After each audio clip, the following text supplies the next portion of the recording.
Have you ever felt the kind of betrayal that keeps you up at night, replaying every moment, every word, wondering how someone you trusted could hurt you?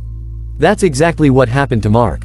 He and Daniel had been best friends since childhood, sharing their dreams, fears, and late-night conversations about life. They had each other's backs, until one day, Daniel broke that trust. Mark had confided in him about his struggles at work, his financial worries, and his self-doubt, thinking his words were safe. But a week later, he overheard Daniel joking about it with others. The laughter cut deeper than any knife. Mark's face burned with humiliation, his hands clenched into fists. That night, he erased Daniel from his life. No messages, no calls, just an empty silence where a friendship once stood.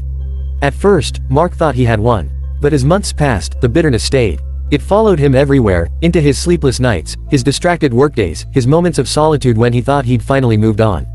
Every time he heard Daniel's name, anger twisted inside him. It wasn't just about what Daniel did anymore, it was about the weight of carrying that pain every single day. One evening, while sitting alone in a coffee shop, Mark noticed an elderly man staring at a faded photograph. They struck up a conversation, and the man sighed, "This was my best friend.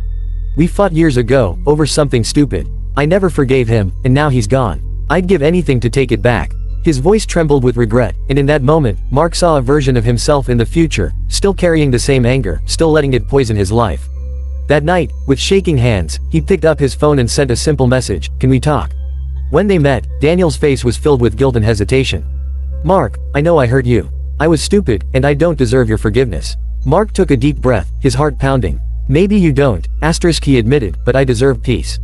And with those words, something inside him shifted. The past couldn't be changed, but the weight of it no longer controlled him. Forgiving Daniel didn't erase the hurt, but it freed Mark from carrying it. Because in the end, holding on to anger is like drinking poison and expecting the other person to suffer. Forgiveness isn't about excusing the past, it's about reclaiming your peace. If someone has hurt you, ask yourself, are you really punishing them, or are you punishing yourself?